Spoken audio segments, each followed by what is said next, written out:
जय श्री कृष्ण। राधे राधे। जय श्री कृष्ण। राधे राधे। जय कृष्ण जय जय कृष्ण कृष्ण कृष्ण जय कृष्ण। जय राधे जय जय राधे राधे राधे जय राधे। जय कृष्ण जय जय कृष्ण कृष्ण कृष्ण जय कृष्ण। जय राधे जय जय राधे राधे राधे जय राधे।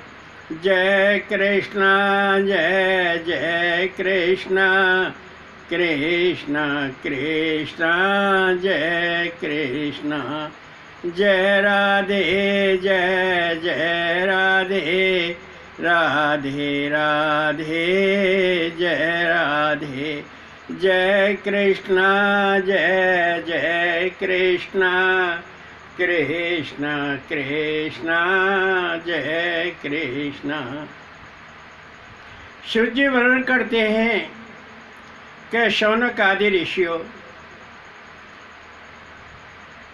गत अमर कथा के प्रवचन में आपने श्रवण किया कि सती ने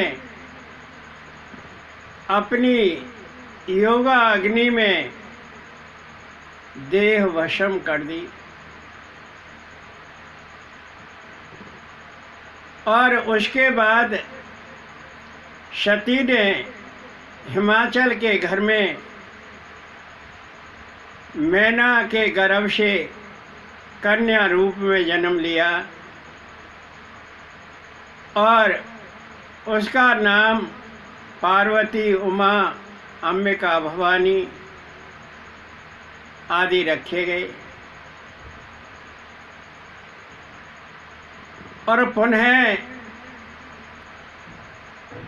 सती ने जब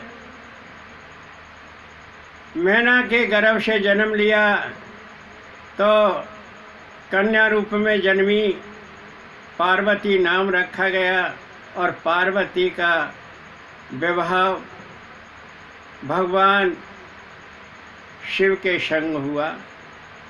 ये आपने कल श्रवण किया। जब पार्वती ने भोले बाबा से प्रश्न पूछे कि आपने काकभूषण से कथा किस प्रकार सुनी, तो महादेव जी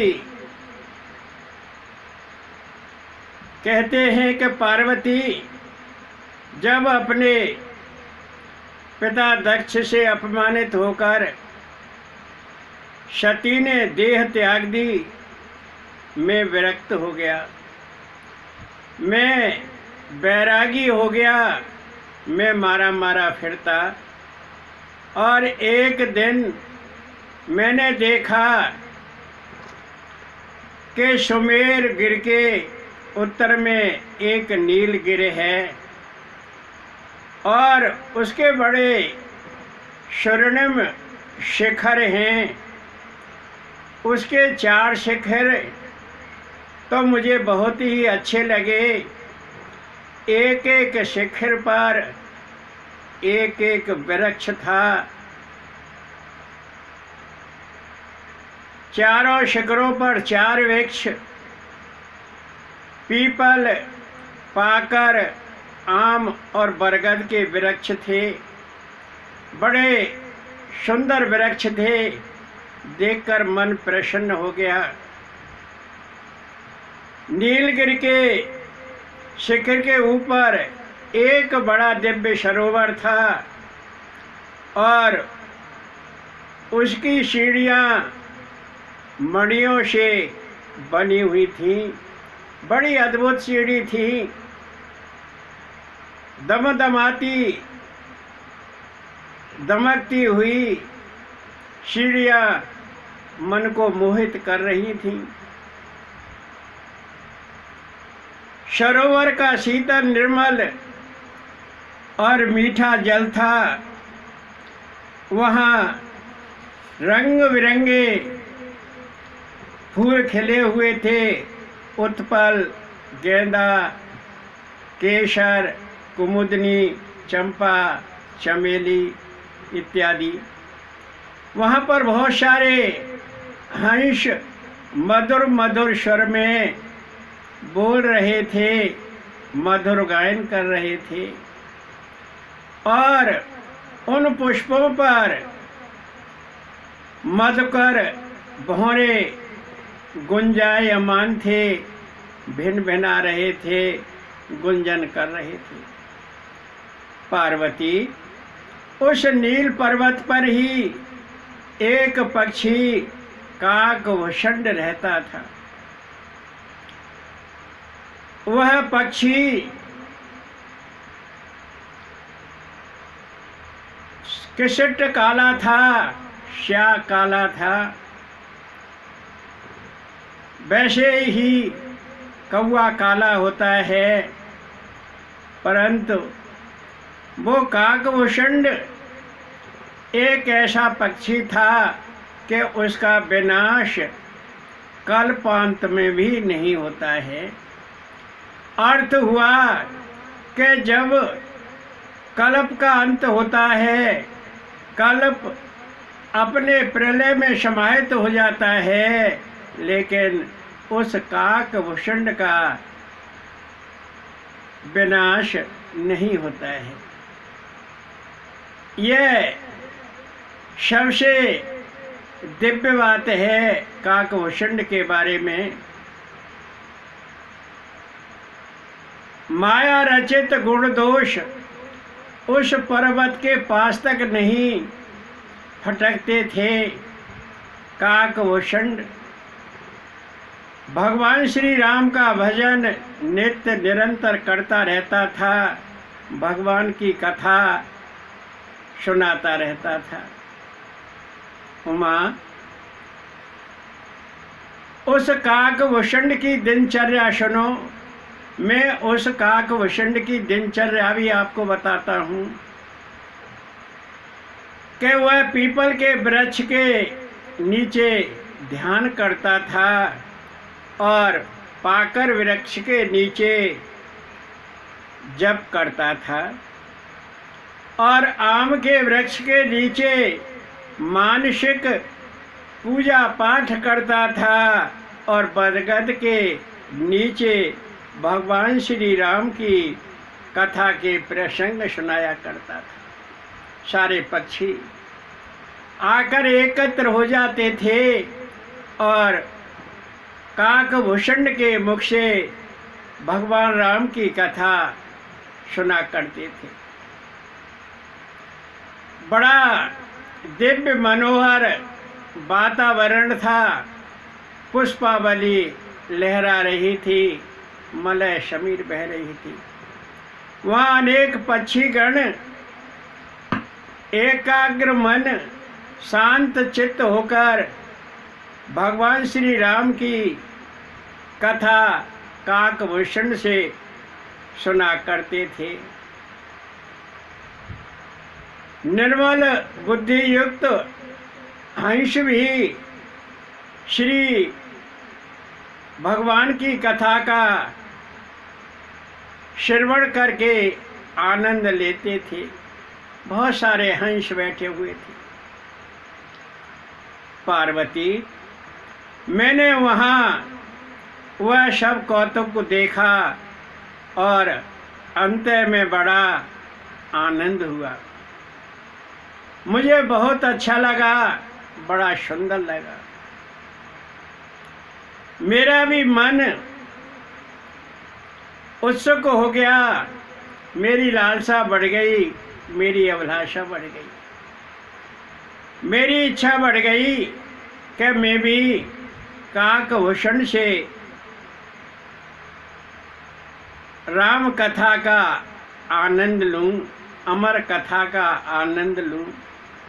परंतु मैं देव रूप में था, मैं पक्षियों के साथ कैसे बैठ सकता था। मैंने विचार किया और हंस का रूप धारण करके और उन पक्षियों के साथ मैं भी बैठ गया। अर्थ हुआ कि मैं हंस पक्षी बन गया और मैंने भी काकभूषण के मुख से भगवान श्री राम की अमर कथा का श्रवण किया तो मुझे बड़ा आनंद मिला।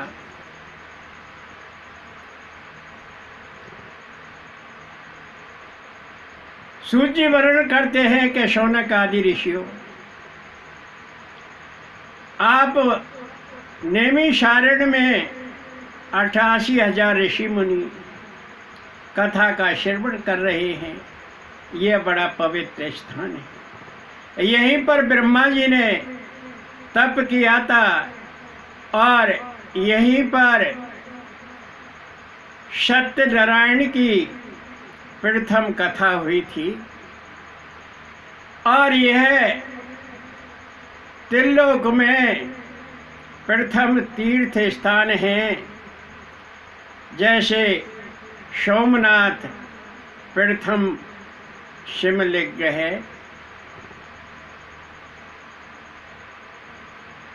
प्रिय उमा एक बार पक्षीराज गरुण जो भगवान का वाहन है काकभूषण के पास नीलगिरि पर पहुंचा। और वो कैसे पहुंचा, यह बड़ी दिव्य कथा है। आप ध्यानपूर्वक श्रवण कीजिए।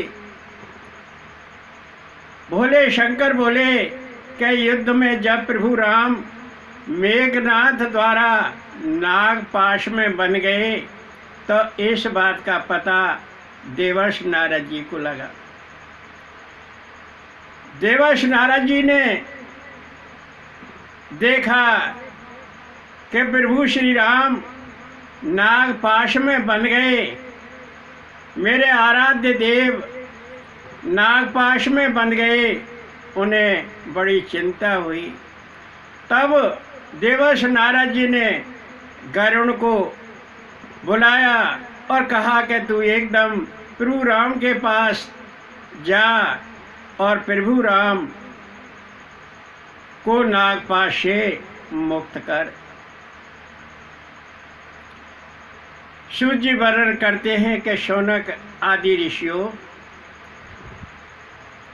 जिससे गरुड़ को सुनकर बड़ा सोच हुआ और वह गरुड़ तुरंत भगवान श्री राम के पास पहुंचा कि मेरे प्रभु को नागपाश में बांध दिया है। नाग पाश से गरुड़ ने भगवान राम को मुक्त किया। इससे क्या हुआ कि गरुड़ को विषाद हो गया। बड़ी सुंदर बात है, आप ध्यानपूर्वक श्रवण कीजिए। जैसे गरुड़ को विषाद हो गया और गरुड़ ने कहा कि प्रभु राम का प्रभाव तो कुछ नहीं है, जबकि वो साक्षात भगवान हैं, जिनका केवल नामोच्चारण करने से, जप ध्यान करने से, एक बार नाम पुकारने से मनुष्य संसार बंधन से छूट जाता है। वही भगवान राम नागपाश में बंध गए और अपने को मुक्त नहीं कर सके। गरुड़ को यह घमंड हो गया कि मैंने उन भगवान को मुक्त किया जो सबको मुक्त करते हैं। और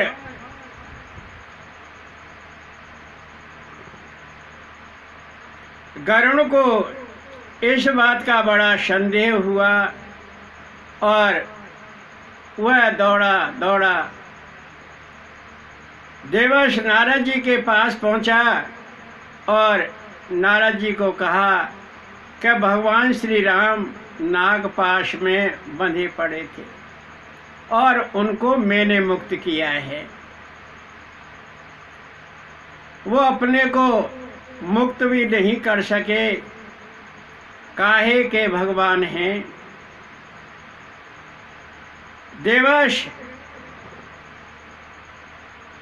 नारद जी ने कहा कि तू शंकर भगवान के पास जा, वही तेरे को उत्तर देंगे। देवर्षि नारद जी समझ गए कि गरुड़ को घमंड हो गया है और गरुड़ शंकर भगवान के पास पहुंचा और शंकर भगवान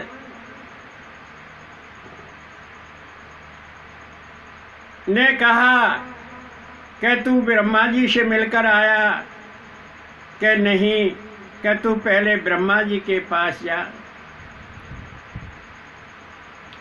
शंकर भगवान ने अर्थात मैंने उसको ब्रह्मा जी के पास भेजा।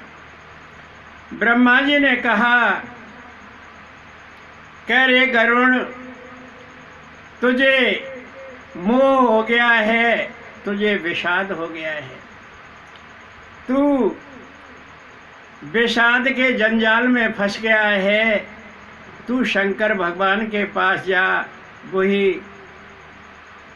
तुझे समझाएंगे और तेरा ये घमंड दूर करेंगे, तेरा ये मोह दूर करेंगे। सूर्य वर्णन करते हैं कि शौनक आदि ऋषियों,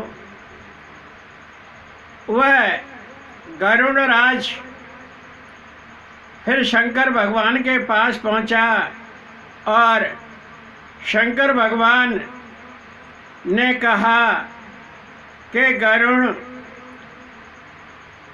मैं तुझे समझा तो सकता हूँ, परंतु मेरे पास समय नहीं है। तू देख रहा है ना, मैं रास्ते में चल रहा हूँ और तेरी समझ में ऐसे ये बात नहीं आएगी। इसके लिए समय चाहिए, तुझे विस्तार से समझाना पड़ेगा।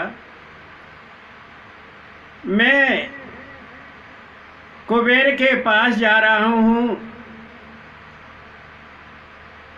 उस समय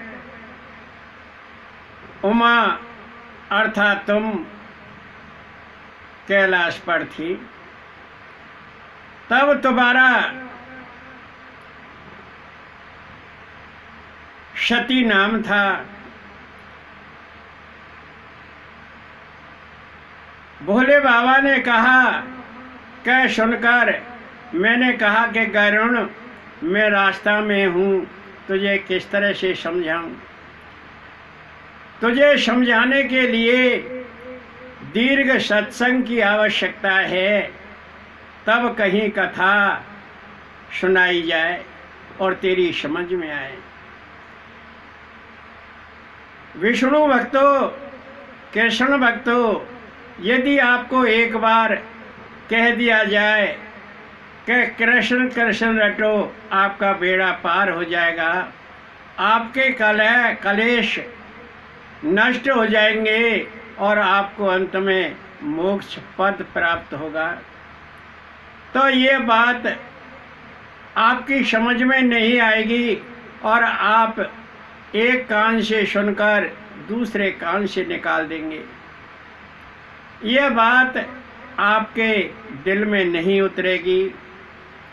इसलिए श्री भागवत को विस्तार से सुनाया जाता है कि कहीं तो भक्त के हृदय में कथा उतरे, कहीं तो भक्त का मन भगवान के प्रति संलग्न हो, इस माया मोह से उसे छुटकारा मिले। इसलिए भागवत कथा विस्तार से सुनाई जाती है, जिससे सारे दृष्टांत सुनकर भगवान के चमत्कार देखकर प्रभु राम की तरफ उनका मन हो जाए, भगवान श्री कृष्ण की तरफ उनका मन हो जाए, राधा रानी की तरफ उनका मन हो जाए और अपना जीवन सुधार सके। तो भोले बाबा ने गरुड़ से कहा कि इसके लिए दीर्घ सत्संग की आवश्यकता है, तब कहीं कथा आपको सुनाई जाए, क्योंकि बिना हरि प्रेम के योग, तप, जप, ज्ञान, वैराग्य कुछ भी नहीं है। जब तक भगवान में प्रेम नहीं होता तो योग, तप, जप, ज्ञान आदि कुछ भी नहीं श्रेयस्कर होते।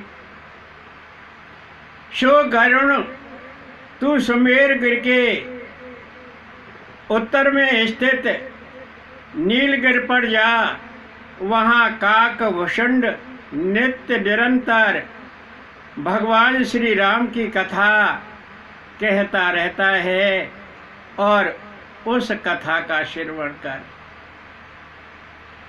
श्री राम कथा सुनकर तेरा सारा भ्रम दूर हो जाएगा।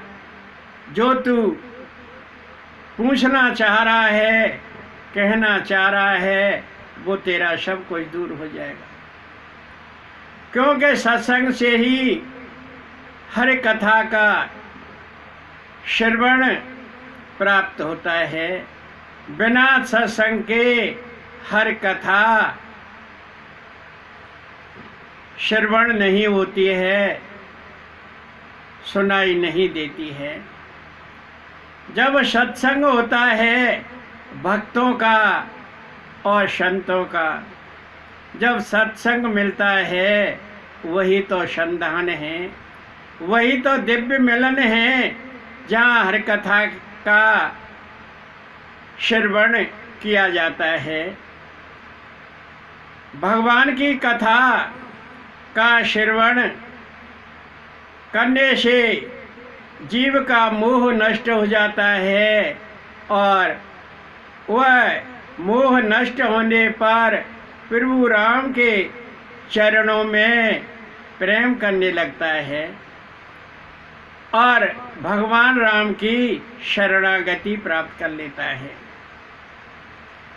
तब गरुड़ मेरी बात सुनकर, मुझे शंकर भगवान की बात सुनकर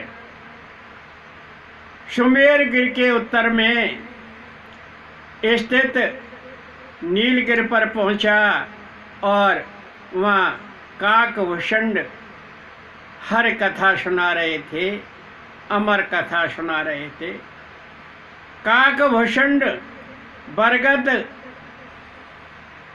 के वृक्ष के नीचे बैठे हुए पक्षियों को कथा सुना रहे थे, और वहाँ जाकर गरुड़ बड़ा प्रसन्न हुआ। गरुड़ ने नतमस्तक होकर काक भुषुंड के चरणों में प्रणाम किया, और गरुड़ ने प्रणाम करने के बाद प्रश्न ठोक दिए। कहा कि काक, आपने कौआ का शरीर किस कारण पाया? दूसरा प्रश्न, आपने रामचरितमानस कहाँ सुनी? तीसरा प्रश्न, आपका महाप्रलय में भी नाश नहीं होता क्यों? चौथा प्रश्न, आपके आश्रम में आते ही मेरा मोह और भ्रम भाग गया क्यों? पांचवा प्रश्न, यह ज्ञान का प्रभाव है या योग का प्रभाव? काकभूषण, यह सब बातें मुझे बताइए। काकभूषण ने कहा कि पक्षीराज गरुण, तुम्हारा प्रश्न सुनकर मुझे अपने नाना जन्मों की याद आ गई। कृष्ण भक्तों, यह कथा नैमिषारण्य में सूत जी महाराज सुना रहे हैं और 88,000 ऋषि मुनि सुन रहे हैं। यह बड़ी दिव्य कथा है, बड़ी सुंदर कथा है। उन 88,000 ऋषि मुनियों का शौनक मन है, क्योंकि शौनक ऋषि सबसे वयोवृद्ध, प्रकांड पंडित और कुशल श्रोता हैं। कुशल श्रोता वही होता है जो कथा को ध्यानपूर्वक सुनता है। यदि उसका मन कहीं दूसरी जगह लगा हुआ है तो वह कथा श्रवण नहीं कर सकता। भक्तों, इस भगवत धाम में आप सभी बैठे हुए हैं और आपके दो दुश्मन हैं और वे मुख्य हैं। वैसे तो बहुत सारे दुश्मन हैं, लेकिन मैं इस व्यासपीठ से दो मुख्य शत्रुओं को बताता हूँ जो आपके हैं। पहला शत्रु है निद्रा। है कि नहीं? हाथ उठाइए ऊपर। नहीं उठे? हाथ उठाइए ऊपर। कौन कौन ये बात को स्वीकार करता है कि निंद्रा रानी इस भागवत पंडाल में भक्त की श्रोता है? ठीक है, समझ गया, सभी ने स्वीकार किया। और दूसरा शत्रु, आप अपने को बुरा महसूस मत करना। मैं एक कथा सुना रहा हूँ, दृष्टांत देकर आपको समझा रहा हूँ। आप अन्यथा मत लेना इस बात को। आपका दूसरा शत्रु कौन है? आपके पास बैठा हुआ व्यक्ति। आप कहेंगे कि ये व्यास जी ने क्या बात कह दी, ये हंस जी ने कौन सी बात कह दी कि हमारे पास बैठा हुआ व्यक्ति हमारा शत्रु है। हाँ, शत्रु है। वो आपके पास बैठा हुआ आपके चुपके से बात करता है और धीरे से बात कहकर चल बाहर घूम के आते हैं, थोड़ी सी बीड़ी पी आएं, चल पैर थक गए हैं, थोड़े पैर फरेरे करे आए, तो वह आपकी कथा में विघ्न डालता है और आपको उठाकर ले जाता है और कथा आपके मन से निकल जाती है, कथा आपके हृदय में नहीं उतरती। इसलिए हमेशा कथा को ध्यानपूर्वक श्रवण करना चाहिए। इन दो शत्रुओं से सदैव सावधान रहना चाहिए। जब भी यह अमर कथा, भागवत कथा राम कथा, कृष्ण कथा आपके हृदय में उतरती है और आपका मन भगवान के प्रति प्रेम में संलग्न हो जाता है। जप तप शम दम व्रत दान भक्ति ज्ञान वैराग्य विवेक योग विज्ञान आदि का फल केवल भगवान में प्रेम होना है। यह सब साधन है कि हम भगवान से किस प्रकार प्रेम करें, किस प्रकार भगवान की शरणागति प्राप्त करें, भगवान के चरणों में हमें प्रेम प्राप्त हो, वह कौन सा साधन है। कोई जप करता है, कोई तप करता है, कोई व्रत रखता है, कोई दान करता है, कोई भक्ति करता है, कोई ज्ञान लेता है, कोई वैरागी बन जाता है। तो इन सब साधनों का मर्म रहस्य केवल भगवान में प्रेम होना है। और जब भगवान में प्रेम हो जाता है तो भक्ति आपके अंतःकरण में उतर आती है और आप भगवान का नाम जप तप लेना आरंभ कर देते हैं। तो भोले शंकर ने कहा कि भवानी, फिर काकभूषण ने गरुड़ को बड़े प्रेम से संपूर्ण रामचरितमानस सुनाई।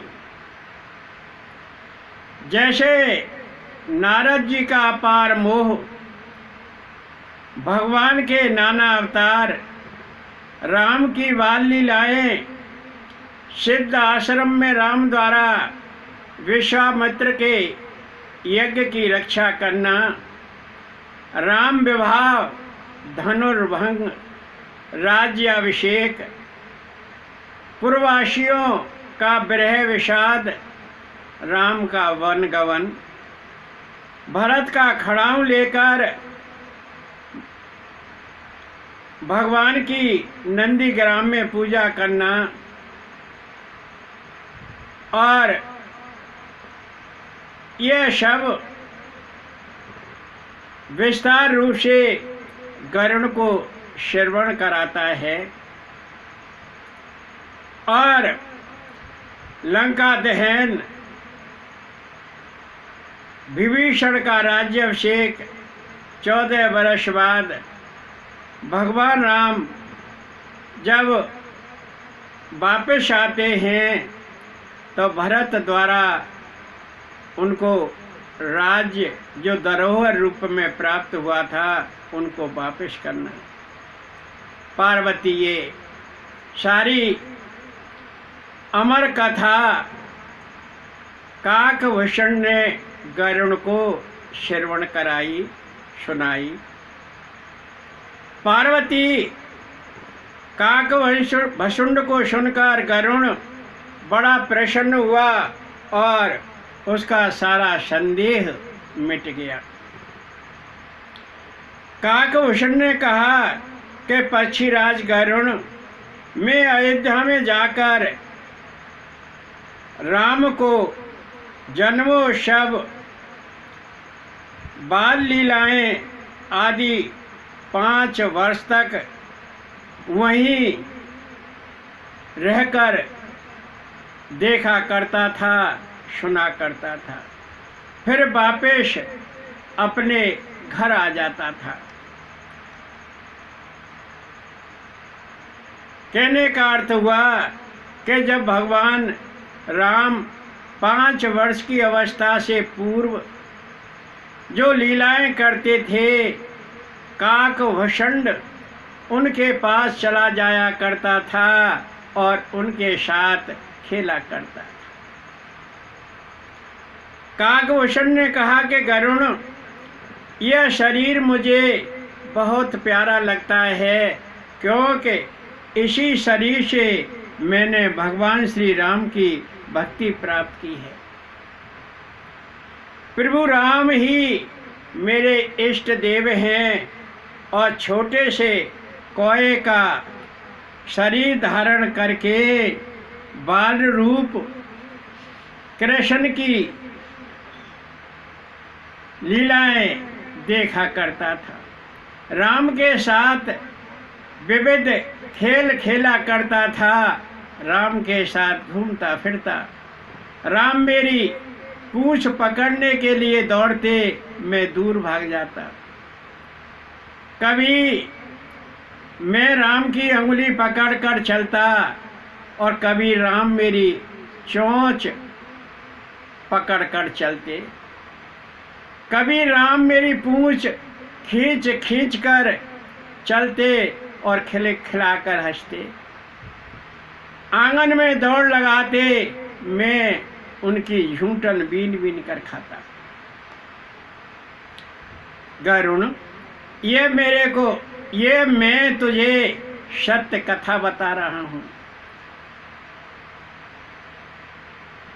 मरकत मणि के तुल्य हरिताभ श्याम कोमल शरीर, कामदेव के समान अंग, कमल से लाल लाल ओष्ठ और 4 चिन्ह।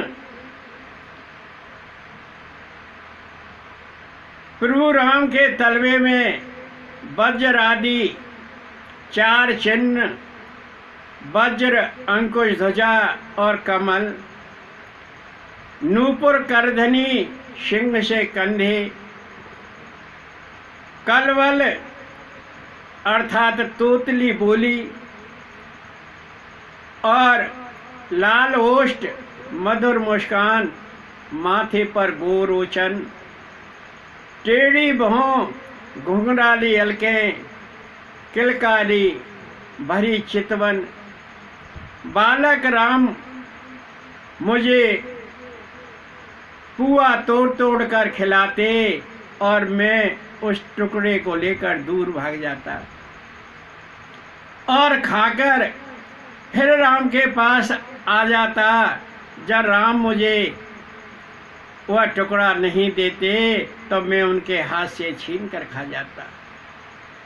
गरुण, कितना आनंद आता था मुझे।